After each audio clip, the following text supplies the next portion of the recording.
E hoje nós vamos iniciar uma nova matéria que chama-se Teologia da Missão e dos Ministérios.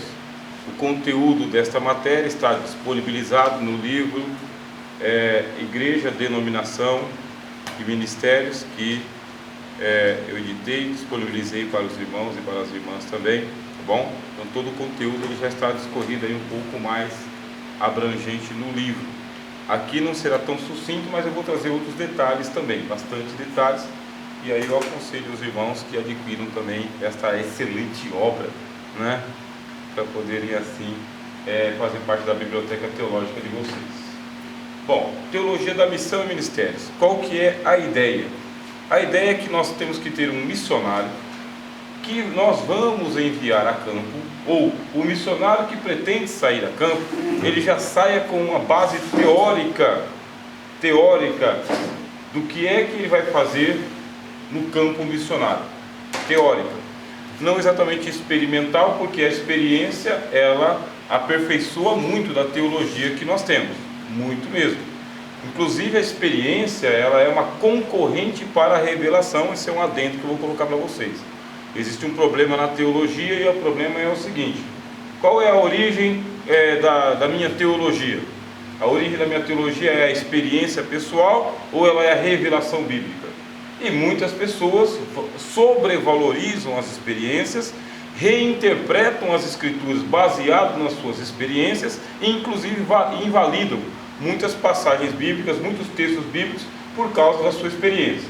Aqui está a minha experiência, aqui está o texto bíblico.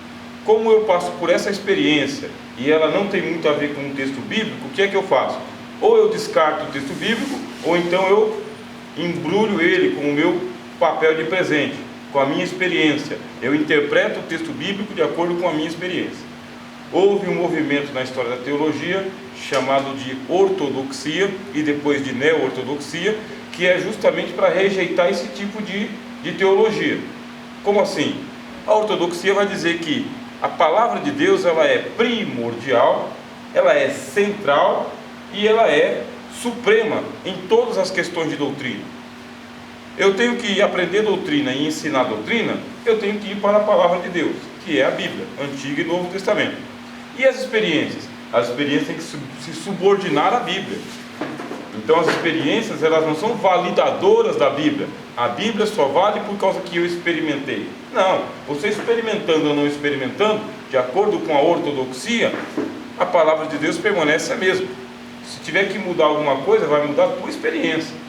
Nós vamos reinterpretar a sua experiência pela palavra de Deus, e não o contrário. Nós não vamos interpretar a palavra de Deus pela experiência. O que acontece? Aqui está, vamos supor que vocês são candidatos a ir ao campo missionário.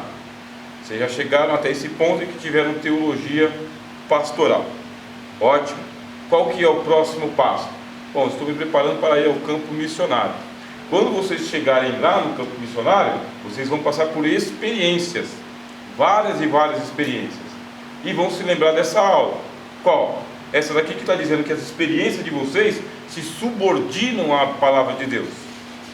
Mesmo que você tenha experiências extraordinárias, inovadoras, que nem está assim, não tem nem de perto nem de longe, alguma coisa parecida na Bíblia.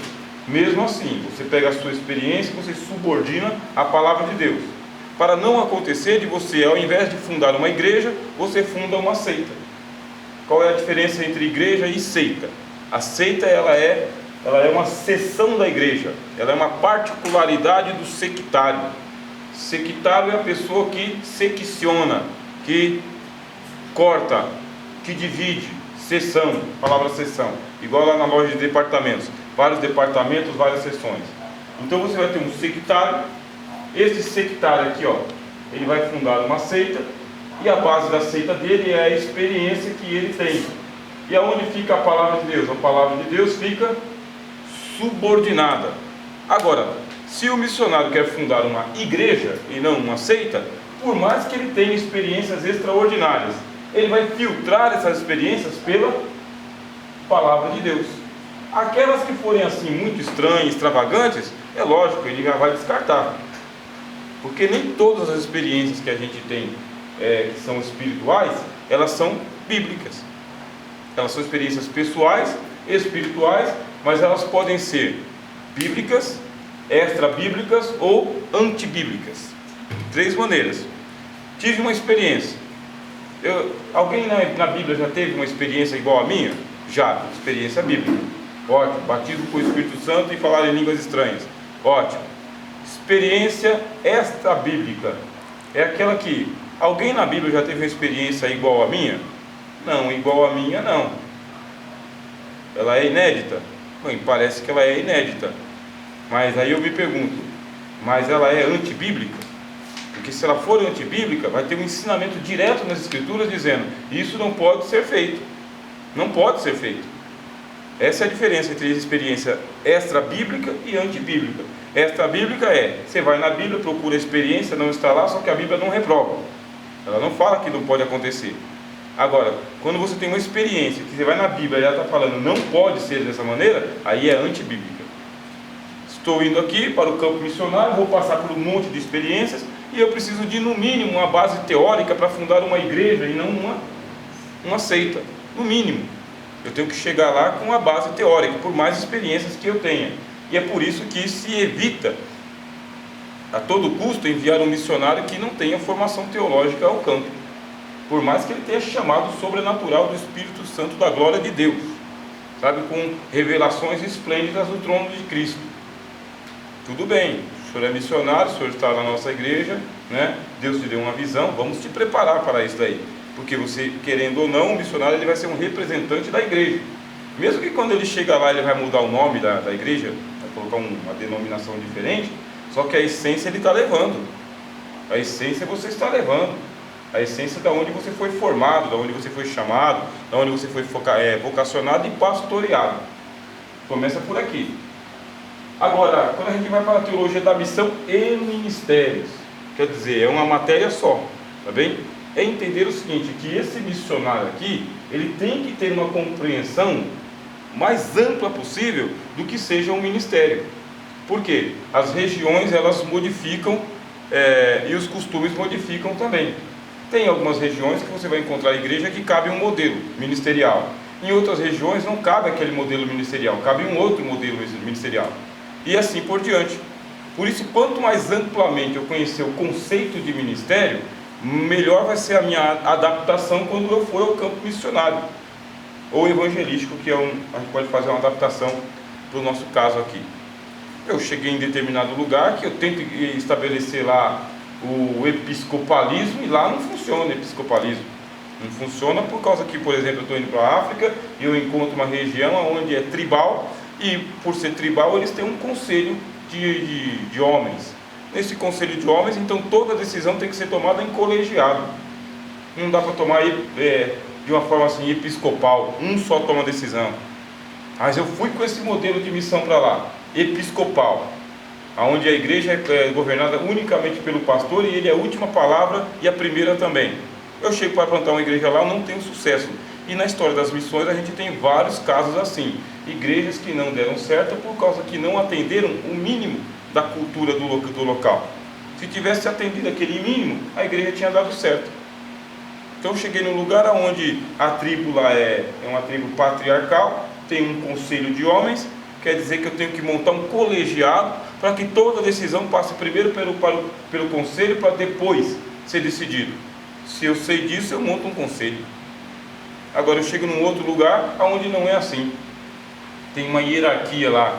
E na hierarquia a decisão suprema é do pajé, é do cacique, é do sumo sacerdote. Opa, eu achei já chão suficiente para plantar uma igreja episcopal. Então vamos pensar assim: teologia da missão e ministérios. Então vou ampliar a minha visão. Começando logicamente com o básico, né? Os modelos ministeriais, que vou trabalhar só com 3, tá bom? Que estão sendo testados na atualidade. Modelos ministeriais. Primeiro, que é o mais conhecido e o mais praticado. A gente já discutiu bastante aqui na teologia pastoral, que é o modelo hierárquico ou piramidal. Esse modelo hierárquico ele obedece esse tipo de representação aqui. Aqui em cima você tem o chefão. o pastor, chamado pastor presidente. No caso dos missionários, no caso dos missionários, você vai ter um pastor missionário que é o pastor presidente, tá bom? E o que acontece? Os demais obedecem esta ordem aqui, ó, vai distribuindo entre todo mundo. Modelo piramidal ou hierárquico, tá bem? Existe o segundo modelo, radial ou distributivo. Como assim? Você tem o pastor presidente, ele tem todas as atribuições dele, só que não tem uma hierarquia. Ó, isso aqui é radial, tá vendo?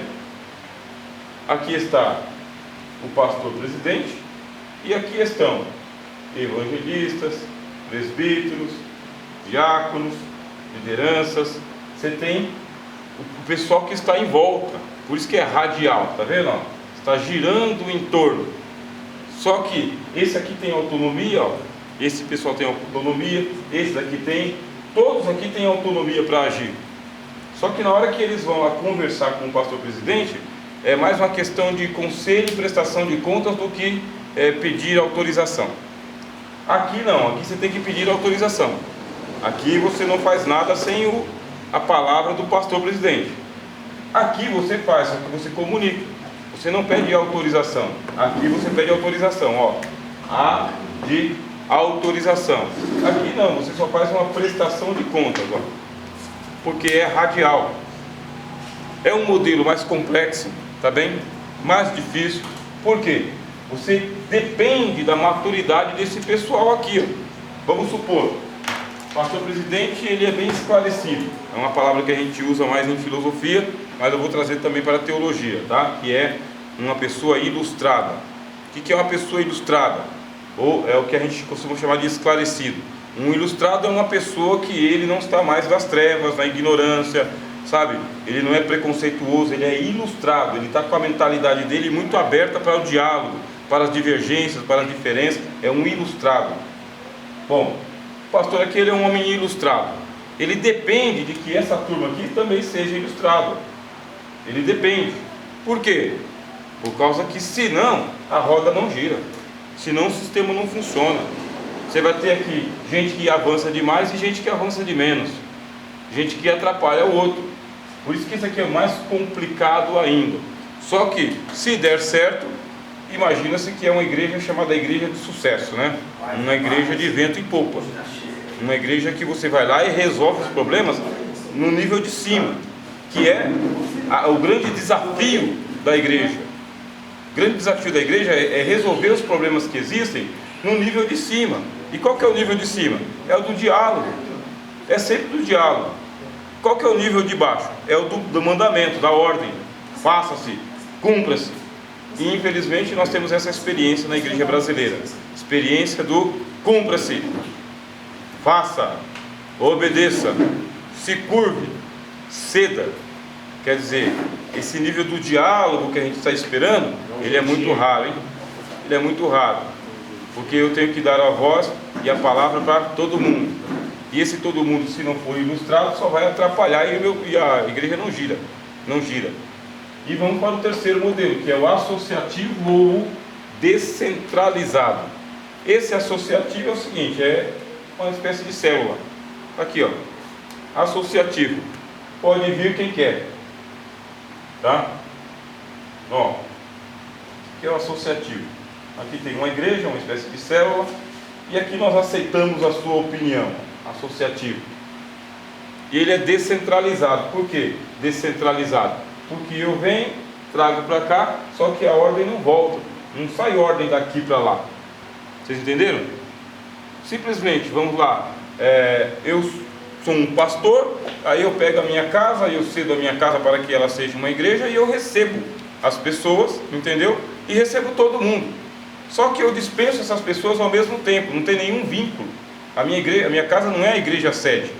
A minha casa é simplesmente um núcleo onde eu me reúno, mas pode ser na casa do Milton, pode ser na casa do Bruno, enfim, pode ser na casa do Lucas. Está descentralizado. Quem que é o pastor presidente? O pastor presidente é aquele que está presidenciando naquele momento. Naquele momento. Em algumas regiões do mundo pode até dar certo isso daí. Aqui no Brasil a gente sabe que dá problema, bastante problema. As igrejas em célula, elas procuram fazer isso aqui, tá? Associativo, porque é voluntário. Eu vou porque eu quero. Eu não tenho nenhum vínculo de carteirinha, nenhum vínculo de membresia. Eu sou voluntário, eu sou um associado, tá? E é descentralizado, porque eu não preciso reconhecer a supremacia da tua liderança sobre mim. Como vocês percebem, então, esse modelo aqui ele é o mais complexo. Esse daqui é impraticável, eu vou colocar assim. Ele é impraticável. Sem compromisso isso daí, né? É sem compromisso, né?